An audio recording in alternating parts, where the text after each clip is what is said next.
جب میں بڑی ہو رہی تھی تو میرا خیال تھا کہ دنیا میں ہر جگہ انصاف ہوتا ہے، لیکن مسئلہ یہ تھا کہ یہ خیال غلط تھا۔ میرا یقین تھا کہ سب کچھ ٹھیک ہو جاتا ہے، مثلاً کسی کے ساتھ بھی ناانصافی نہیں ہوتی، اور اگر ہو بھی جائے تو اسے انصاف مل جاتا ہے۔ اس سوچ کی وجہ سے مجھے چیزوں کو سمجھنے میں بڑی مشکلات کا سامنا کرنا پڑا، جبکہ اس دوران میں نے زندگی کی بنیادی حقیقت کو نظر انداز کر دیا تھا۔ اپنی بچگانہ مثالی تصور میں یہ سمجھنے میں ناکام ہو گئی تھی کہ یہ دنیا فطری طور پر ناقص ہے۔ ہم انسان فطری طور پر کمزور ہیں، اسی لیے ہم ہمیشہ غلطیاں کریں گے، اور ان غلطیوں میں اکثر ہم دانستہ یا غیر دانستہ طور پر دوسروں کو نقصان بھی پہنچا دیں گے۔ دنیا میں ہمیشہ سب کچھ صحیح نہیں ہو سکتا۔ کیا اس کا مطلب ہے کہ ہم ناانصافی کے خلاف اور سچ کے حق میں کوشش کرنا چھوڑ دیں؟ نہیں، بالکل نہیں، بلکہ اس کا مطلب یہ ہے کہ ہم دنیا اور دوسروں کے بارے میں خیالی معیار اور ناممکن توقعات نہ رکھیں۔ لیکن ایسا کرنا بھی آسان نہیں ہے۔ ہم اس ناقص دنیا میں کیسے رہ سکتے ہیں جہاں لوگ ہمیں دھوکہ دیتے ہیں اور ہمارے اپنے ہی ہمارے دل توڑ دیتے ہیں؟ اور شاید سب سے مشکل یہ کہ دھوکہ کھانے کے بعد آپ اس شخص کو معاف کیسے کر سکتے ہیں؟ ہم سنگ دل ہوئے بنا مضبوط کیسے ہو سکتے ہیں، اور کمزور ہوئے بغیر با اخلاق اور نرم مزاج کیسے؟ کب تک یاد رکھنا ہے اور کب بھول کر آگے بڑھ جانا ہے؟ کب خیال رکھنا حد سے زیادہ ہو جاتا ہے اور کیا محبت میں حد پار ہوتی ہے؟ ان سوالوں کے جواب ڈھونڈنے سے پہلے ہمیں اپنی زندگی کا غور سے معائنہ کرنا ہوگا۔ ہمیں یہ دیکھنے کی ضرورت ہے کہ کیا وہ تکلیف سہنے والے ہم پہلے انسان ہیں یا آخری؟ ہمیں انہی حالات سے گزرنے والوں کی کوششوں اور کامیابیوں پر غور کرنا چاہیے، اور ہمیں یہ بات اچھی طرح سمجھنی چاہیے کہ ہم درد سے بچ کر آگے نہیں بڑھ سکتے، اور کامیابی کوشش کے بنا ناممکن ہے، اور اکثر یہ کوشش دوسروں کے پہنچائے ہوئے نقصانوں کو برداشت کرنا اور ان پر قابو پانا ہی ہوتا ہے۔ اگر اس لمحے ہم اپنے پیغمبر کی روشن مثال سامنے رکھیں تو ایسے حالات میں ہمیں اپنا آپ اکیلا محسوس نہیں ہوگا۔ یاد رکھیں، حضرت نوح علیہ السلام کو ان کی قوم نے 950 سال تک تنگ کیا۔ قرآن پاک فرماتا ہے، ان سے پہلے انہوں نے ہمارے بندے نوح کو جھٹلایا اور کہا یہ مجنون ہے، اور وہ خوف زدہ تھے۔ حضرت نوح علیہ السلام کو اس قدر اذیت پہنچائی گئی کہ بالآخر وہ بول اٹھے، یا اللہ، میں مغلوب ہوں، تو ہی میری مدد فرما۔ یہ ہمارے سامنے ہمارے پیارے نبی حضرت محمد صلی اللہ علیہ وسلم کی مثال ہے کہ ان پر پتھراؤ کیا گیا اور صحابہ کرام کو زود و کوب کیا گیا۔ یہ سب ظلم لوگوں کے ہاتھوں ہوئے، یہاں تک کہ فرشتوں کو بھی انسان کی تخلیق سے پہلے انسان کی اس فطرت کی سمجھ تھی۔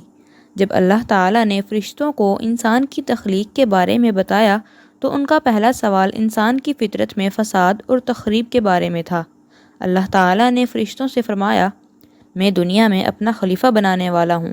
انہوں نے کہا، کیا آپ اسے بنائیں گے جو زمین میں فساد کرے گا اور خون بہائے گا؟ انسان کی ایک دوسرے کے خلاف خطرناک جرائم کرنے کی فطرت نے اس دنیا کی زندگی کی حقیقت کو افسوسناک بنا دیا ہے۔ لیکن اب بھی ہم میں سے بہت سے خوش قسمت ایسے ہیں جن کو زندگی میں ان آفات کا سامنا نہیں کرنا پڑا جس سے ان کے ارد گرد کے لوگ گزر رہے ہیں۔ کسی ایک شخص پر حد سے زیادہ بھروسہ، امید اور اعتبار کرنا بے وقوفی ہے۔ ہمیں یاد رکھنا چاہیے کہ انسان خطا کار ہے۔ سارا اعتبار، سارا بھروسہ اور امید صرف خدا کی ذات سے رکھنی چاہیے۔ اللہ کا فرمان ہے، جس نے برائی کو ترک کیا اور اللہ پر ایمان لایا تو اس نے بڑی مضبوط رسی کو تھام لیا۔ اس یقین کے ساتھ کہ اللہ پر ایمان وہ رسی ہے جو ہر طرح کے حالات سے آپ کو خیریت سے نکال لے گا۔ اب یہ بھی نہیں کہا جا رہا کہ بالکل ہی محبت نہ کی جائے یا کم کی جائے، بلکہ کس طرح کی جائے یہ اہم ہے۔ سب سے زیادہ گہرا تعلق صرف اللہ سے ہونا چاہیے۔ ہمارے دل میں صرف اللہ ہی ہونا چاہیے، اور اللہ کے سوا کسی کو بھی اپنی زندگی کا مرکز نہیں بنانا چاہیے کہ اس کے بغیر ہم اپنی زندگی جاری ہی نہ رکھ سکیں۔ اس طرح کی محبت اصل میں محبت نہیں بلکہ پرستش یا پوجا بن جاتی ہے، جس کا نتیجہ درد کے سوا کچھ نہیں ہوتا۔ اگر سب کچھ کرنے کے باوجود دکھ اور دھوکے مل رہے ہوں، جو کہ لازمی طور پر ہوتا ہے، تو کیسے مشکل فیصلے کیے جائیں؟ کیسے معاف کرنا سیکھا جائے؟ کیسے ہم اپنے زخموں کو سیکھ کر ان لوگوں سے اچھائی کریں جو اب بھی ہم سے مخلص نہیں؟ حضرت ابوبکر رضی اللہ عنہ کی کہانی میں بالکل اسی مسئلے کی مثال ہے۔ جب آپ کی بیٹی حضرت عائشہ رضی اللہ عنہ پر تہمت کا واقعہ ہوا تو آپ کو معلوم ہوا کہ جس شخص کی آپ ماہانہ مالی امداد کرتے ہیں وہ شخص اس بدنامی پھیلانے میں آگے آگے ہے۔ تو حضرت ابوبکر رضی اللہ عنہ نے اس کی امداد روکنے کا فیصلہ کیا۔ تب اللہ تعالیٰ نے آیات نازل فرمائیں، جن کو اللہ نے عزت اور دولت عطا فرمائی ہے انہیں رشتہ داروں، مسکینوں، مہاجروں کی امداد کے خلاف قسمیں نہیں کھانی چاہیے۔ معاف کرو اور درگزر سے کام لو۔ کیا تم نہیں چاہتے کہ اللہ تمہیں معاف کرے؟ بے شک اللہ بڑا غفور و رحیم ہے۔ ان آیات کے نزول پر حضرت ابوبکر رضی اللہ عنہ نے فرمایا، بے شک میں چاہتا ہوں کہ خدا میری مغفرت فرمائے، اور انہوں نے نہ صرف امداد جاری کر دی بلکہ اور بھی زیادہ دیا۔ اس قسم کے معاف کرنے اور دل صاف رکھنے کی صلاحیت مومن کی خاصیت ہے۔ ان مومنین کے بارے میں اللہ تعالیٰ کا ارشاد ہے، اور وہ جو کبیرہ گناہوں سے اور فواحش سے اجتناب کرتے ہیں اور جب ان کو غصہ دلایا جائے تو معاف کر دیتے ہیں۔